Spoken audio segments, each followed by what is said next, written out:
What is up, you guys? So today sharing two of my current favorite interior design books.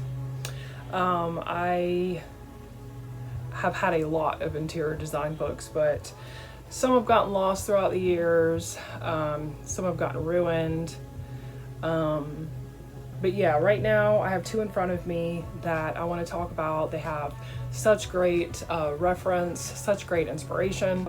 I've seen some people do reviews on certain home tours, like on House and Garden, Homeworthy, and I do watch some of those channels, the House and Garden and Homeworthy, not really the people who review those, but the Homeworthy and House Garden, and House and Home.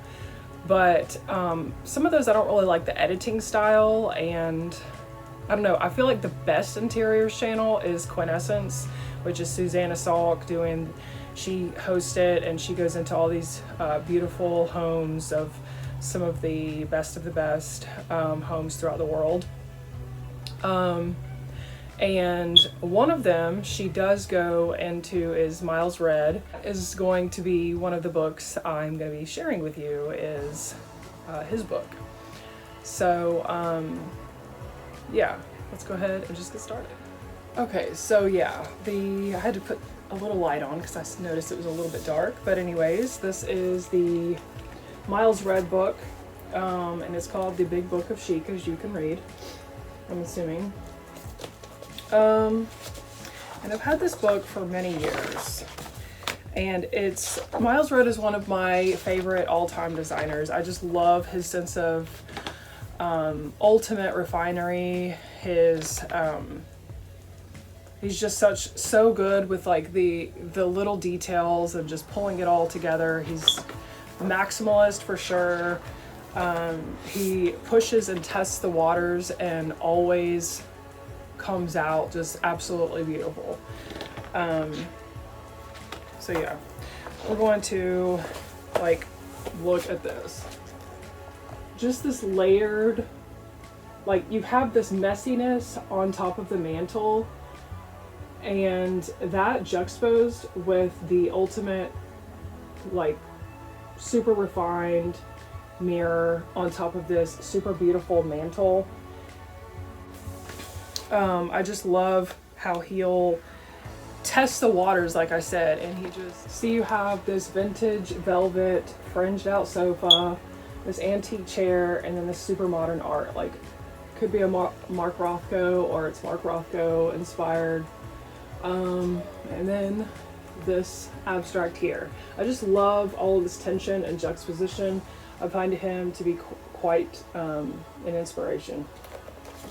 And see, like when I see images like this, and then like if you look at the chairs, that looks like something I could, if I wanted to do something similar, because I don't like to do things exact when I see something that's a source of inspiration, it would definitely inspire me to freehand a fabric that, you know, maybe is black and white lines or black lines on white, you know, just something that is sort of similar.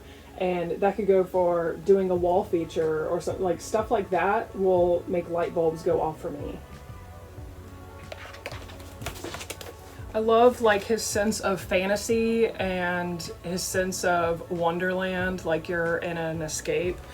Like, look at this, you will see that he has done the doors in a zebra, and then you can see into the next room and it's blue, and it's like all these beautiful antiques juxtaposed with this blue wall. And yeah, just look at all the tension and just the beautiful details.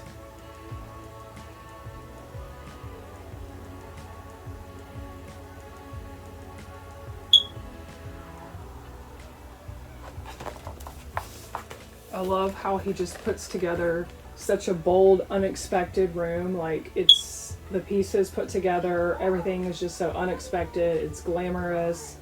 You know what I mean? Like, all the colors, for the most part, he does extremely colorful rooms, and it's generally very bold.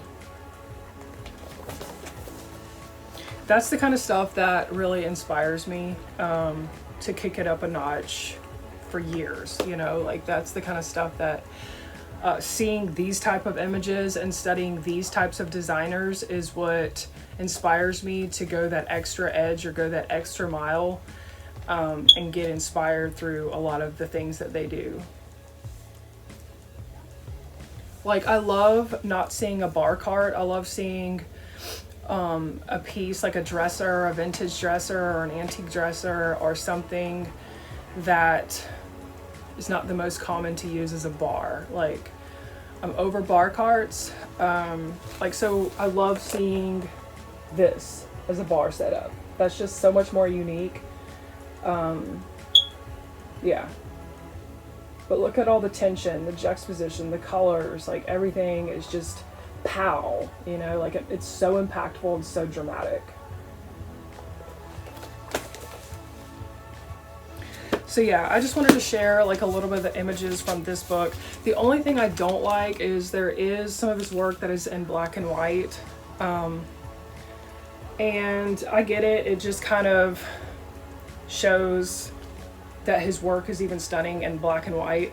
But it's, I don't know, I would have enjoyed to see the images, some of these images that are in black and white,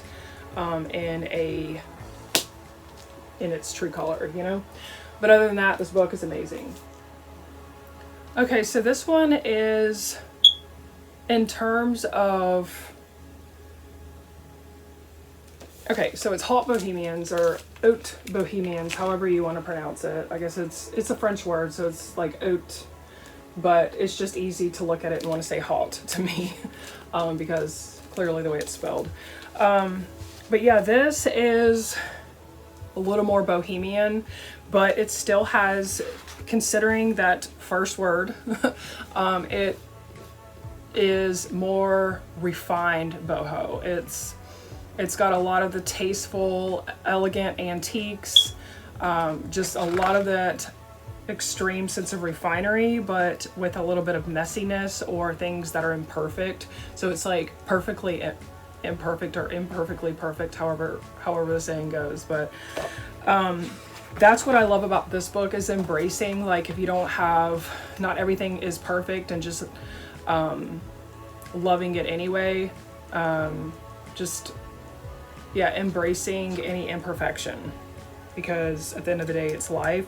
Not everything has to be placed 100% perfectly. Not everything has to be in perfect condition for you to still enjoy its beauty, you know? So I'm going to share with you some of my favorite images. Gert Voorjans, he's, I think that's how you pronounce it. I could be saying it wrong. But he was featured on, I don't remember if it was House and Home or House and Garden on YouTube. But I first discovered him on Quintessence. And his style is absolutely amazing. And I do see he is featured in this book. His place looks a little different than how it did on Quintessence. Understandably, he probably exercises his home as a laboratory, which, as you know, I like to do that also. I think that it keeps your skills constantly improving, and you're constantly coming up with new ideas whenever you're constantly playing scientist in your house, you know? So this is his bathroom. Isn't that just absolutely beautiful? Like, I love artistic interiors that are unique, that speak from the soul. Honestly, not to bag on what, besides like the professional room tours that are on Quintessence and Homeworthy and stuff like that, and even it's still leaked on some of those Homeworthy channels. Quintessence, I think, has the most amount of artfully done homes, but most of the people, especially like just YouTubers saying that they're a designer or whatever, at least the ones that I found,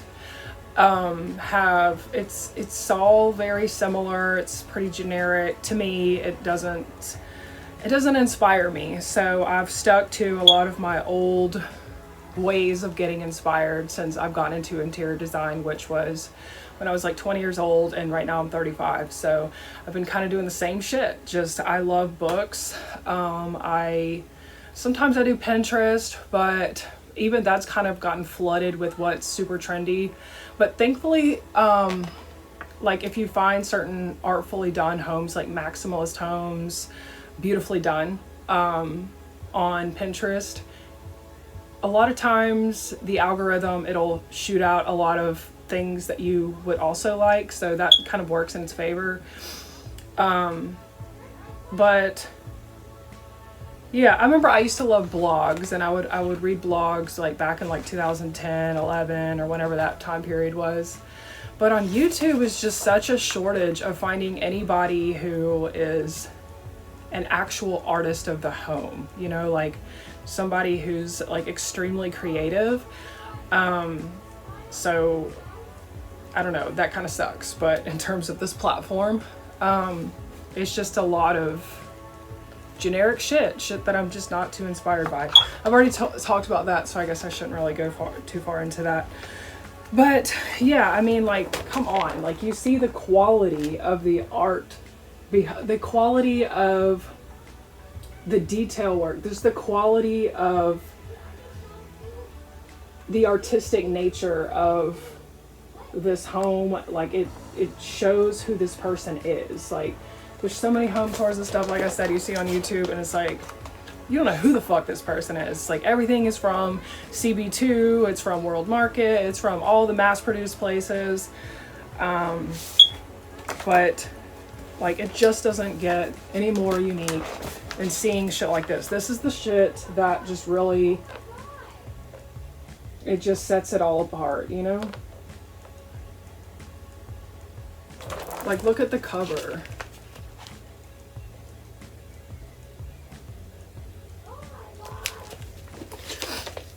And then Marian McAvoy, she's also featured on Quintessence. She's always tinkering in her home as well, and I love her, and she is also featured in this book. So yeah, this is some of her home here. And yeah, so much of it is edited, like pieces are edited, they're tinkered with, they're moved around, it's constantly evolving. And that's just some of the beauty of interior design, like just the layers, the attention to detail, the fearlessness, you know? Like, look at her headboard with shells on it. How cool.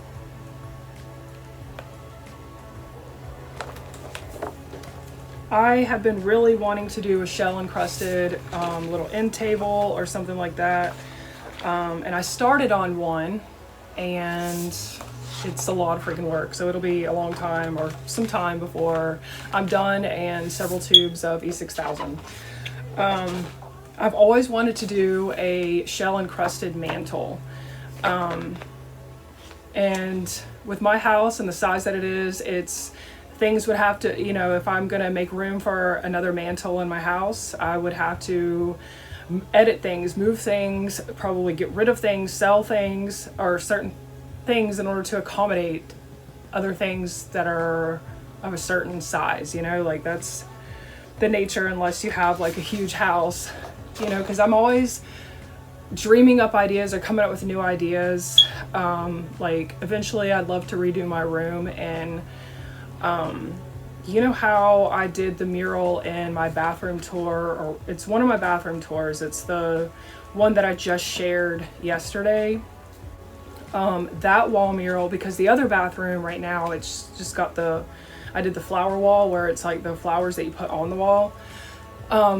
So not that one, but yeah, the one that I shared yesterday, of the wall mural. I would love to do a room in something like that, where I freehand like 3 different colors and be able to use my pink silk curtains with that and do the whole room and the ceiling all encompassing, like a cocoon, just dramatic glamour, and that, like a pattern similar to that. However, just my hands want to do it in terms of the paint, my hands and the paintbrush, and use those pink silk curtains.